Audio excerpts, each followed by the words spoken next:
Hello, and welcome to the inside of the Europa. This video is going to be a little different. I'm going to be narrating a video that I didn't get any audio from. I recorded it in my shop. I had kind of a heater going, so it was loud and not much to hear. What I'm doing is I'm crimping on some of the connections for the ignition system of the Rotax 912.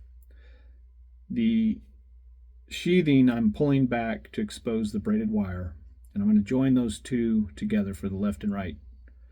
And then I'm going to be crimping on a blade connector that's going to connect to the ignition module on the engine. Then that will come into the airplane where the ignition switch is, and from there I can ground out the left and right mag to disable it, or off, just that grounds both, and turn the ignition off. And when it's the ignition switch is on both, basically you've got an open circuit and the ignition will fire on the engine. My trick is I bend the braid a bit to expose the inner wire, and then I pull that inner wire out of the sleeve, and basically you end up with two wires in a way, and the braided side and the inner connection side. This part took a little longer than I wanted it to.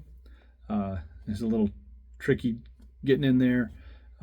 You don't want to damage the braid. It's kind of inevitable that you'll kink it a little bit, but the idea is just to get it out and clean. Here I'm putting on the blade that is going to be connecting to the ignition module itself. Disconnect, so if I ever need to, I don't have to cut the wire. I'm going to put some heat shrink tubing along the braided edge. That way the braids stay together as one, and also takes off some of the stress on the wire from separating. I also put some heat shrink tubing along the other part of the wire just to make them more solid so they wouldn't stress against one another. I'm using a couple aircraft electronic crimpers. One is for the smaller size wire, that's your red and blue, and the yellow one is for the larger gauge wire.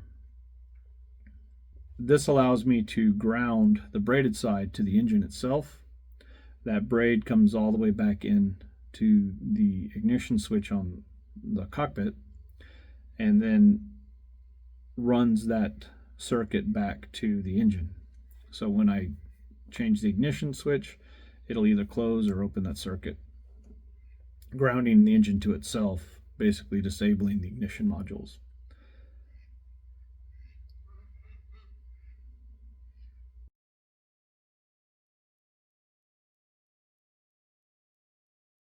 I go into the cockpit, and now I go to both, and there shouldn't be any connection. It should be open.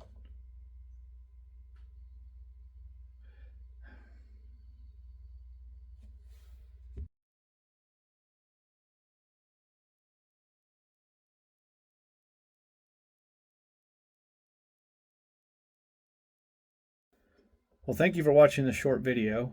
If you haven't already done so, please do what everybody asks you to do. Please like, subscribe, and hit the alert button. I'm going to be dropping another video soon on the silicone hoses that I chose to replace the rubber hoses for the Rotax 912. And I'm going to try and release more content on a weekly basis. So if you don't hit the alert button, you won't get notified. Again, thank you.